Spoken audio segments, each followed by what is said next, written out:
সুপ্রিয় দর্শক, আমরা আজকে এমন একটি জিনিস শিখব যেটা হচ্ছে সরকারি কর্মকর্তাদের জন্য খুব গুরুত্বপূর্ণ একটি সাইট, যা সব সরকারি দপ্তরে ব্যবহৃত হয়। তা হলো ডি-নথি। আগে ই-নথি ছিল, সেটা এখন পরিবর্তন হয়ে ডি-নথি হয়েছে। তো আমরা আজকে শুধু ডি-নথির বিভিন্ন অপশন রয়েছে যেগুলো সম্পর্কে আমরা পরিচিত হব। আমরা ডি-নথিতে প্রথমেই প্রবেশ করে এটি হচ্ছে ডি-নথির একটি অ্যাপস, যা মোবাইলে ব্যবহার করা যায় এবং ডেস্কটপে যদি আমরা কম্পিউটারে ব্যবহার করি তাহলে সেটা ডেস্কটপ ভিউটা অন্যরকম আসে। তো আমরা এখন মোবাইলে দেখছি সেটা। তো এখানে একটি ডি-নথিতে ঢোকার পরে সাধারণত দুইটা অপশন দেখা যায়। এটা হচ্ছে ডাক এবং নথি। ডাকটা হচ্ছে বিভিন্ন অফিস থেকে যে চিঠি আসে সেটা ডাকে দেখা যায়, আর নথি যেটা হচ্ছে আমার দপ্তরে, অর্থাৎ যে কোনো একটি দপ্তরে যতগুলো নথি রয়েছে বিভিন্ন, যেমন হচ্ছে আর্থিক সংক্রান্ত, মামলা সংক্রান্ত বা অফিস আদেশ সংক্রান্ত, এরকম বিভিন্ন নথি এখানে আমরা দেখতে পাচ্ছি ৩২টি নথি এখানে তৈরি করা হয়েছে এই অফিসে। তো আমরা পরিচিত হব। যেমন প্রথমে আমরা যদি ডাকে ঢুকি, দেখেন এখানে বিভিন্ন অফিস থেকে এখানে চিঠি এসছে দেখা যাচ্ছে। আমরা প্রথম চিঠিটা যদি দেখি, যেমন যে এটা একটি জেলা সমাজসেবা কার্যালয় নাটোরের টেলিফোন নম্বর পরিবর্তন প্রসঙ্গে জেলা সমাজসেবা অফিসে টেলিফোন নাম্বার পরিবর্তন করা হয়েছে, যা এখানে জানিয়ে দেওয়া হচ্ছে বিভিন্ন অফিসে। যেমন যেখানে বিতরণ যেটা দেখানো হচ্ছে বিভিন্ন অফিসে, এটি বিতরণ যখন দেখানো হচ্ছে তখন সরাসরি যখনই পত্র জারি করা হবে সেই অফিসগুলোতে দেখা যাবে। তো এরকম চিঠি আসে, সেটা হচ্ছে ডাক অংশে দেখা যায়। আমরা যদি নথির সঙ্গে পরিচিত হই, যেমন এখানে নথিতে আমরা ভিতরে ঢুকলাম, এখানে দেখুন কর্মচারীদের মামলা সংক্রান্ত অভিযোগ। এখানে কর্মচারীদের যত ধরনের চিঠিপত্র লেখা হয়েছে বিভিন্ন অফিস থেকে এসছে এর ভিতরে রয়েছে। এরপর রয়েছে মাতৃকেন্দ্র, স্বেচ্ছাসেবী সংস্থা, এরকম বিভিন্ন অফিসে আলাদা আলাদা তাদের নিজস্ব যে কার্যক্রম রয়েছে সেই অনুযায়ী নথি তৈরি করা হয়। তো এবার আমরা পরিচিত হব কিছু মেনু রয়েছে। যেমন আমরা এখানে যদি দেখি, ড্যাশবোর্ডে আমাদের ক্লিক করলে দেখতে পাবো এখানে ব্যক্তিগত যে বিষয়গুলো আছে এখানে এরর দেখাচ্ছে। আমরা প্রোফাইলে যদি দেখি তাহলে আমরা প্রোফাইলে একজন কর্মকর্তা যিনি রয়েছেন তার সবকিছু এখানে দেখা যাবে। যেমন তার নিজস্ব তথ্যাবলী, তার পাসওয়ার্ড দেখা যাবে না, সে নিজে পরিবর্তন করতে পারবে। ছবি রয়েছে, স্বাক্ষর রয়েছে, এগুলো আগেই সবকিছু ঠিক করা। এগুলো ঠিক করেই এখানে কিভাবে ঠিক করা যায় আমরা পরবর্তীতে দেখব, আজকে শুধু পরিচিত হচ্ছি। এরপর রয়েছে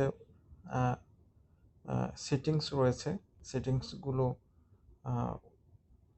এটা কিভাবে কি সেটিং করলে কি আসবে সেটা এখানে দেখাচ্ছে। আমাদের হেল্প ডেস্কে কিছু সহায়তার জন্য এটা রয়েছে, অ্যাপ শেয়ার করা যায় বিভিন্ন মানুষের সঙ্গে, লগ আউট অপশন রয়েছে।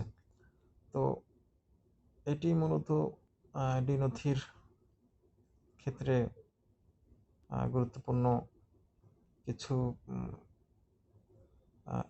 মেনু।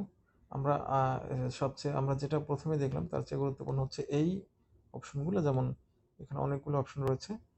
আমরা এখানে আগত ডাক, যেটা আমরা দেখেছি, আগত ডাকে যদি আমরা যাই তাহলে এই যে এখানে যে ডাকগুলো দেখা যাচ্ছে বিভিন্ন অফিস থেকে এসছে, এটাই আগত ডাক। আমরা যদি শেয়ারকৃত ডাকে যাই তাহলে আমরা অন্য অফিসের সঙ্গে যাই ডাকগুলো শেয়ার করেছি তা এখানে দেখা যাবে।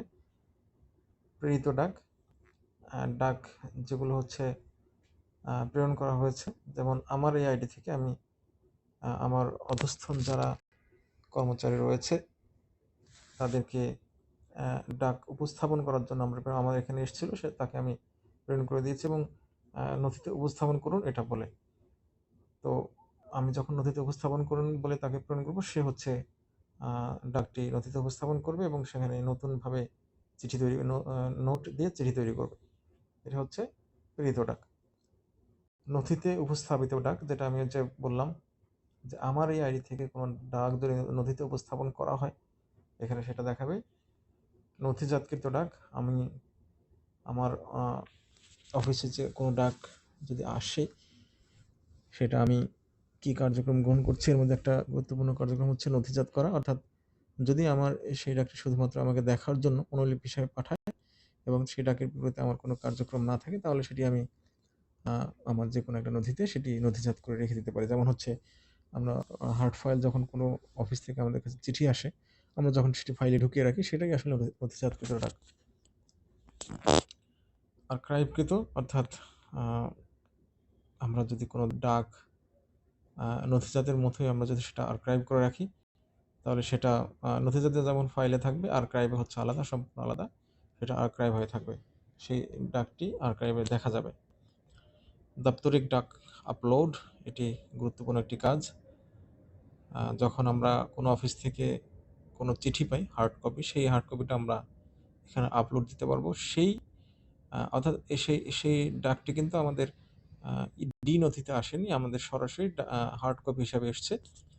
সেটি আমরা এই ডি নথিতে আপলোড করে আমরা পরবর্তীতে তার বিপরীতে কাজ করতে পারবো এবং ডি নথিতে চিঠি লিখতে পারবো তার বিপরীতে। দাপ্তরিক ডাক, দপ্তর থেকে এবং নাগরিক ডাক, যদি আমাদের অফিসে কোনো ব্যক্তি কোনো চিঠি লেখে বা কোনো কিছু জানতে চায়, কোনো আবেদন করে, তাহলে আমরা সেই চিঠিটি এভাবে আপলোড করতে পারি। খসড়া ডাক, আমরা যখন হচ্ছে কোনো ডাক তৈরি করব, কোনো চিঠি তৈরি করব, তখন সেটা খসড়া হিসাবে সেটা আমাদের দেখাবে। তো এটা ছিল আমাদের মেনুর সম্পূর্ণ পরিচিতি। আমরা আজকের মতো এতটুকুই দেখছি, এরপর থেকে আমরা আরও বিস্তারিত ধীরে ধীরে সবগুলো আমরা নথির সঙ্গে আস্তে আস্তে পরিচিত হব। তো সবাইকে ধন্যবাদ।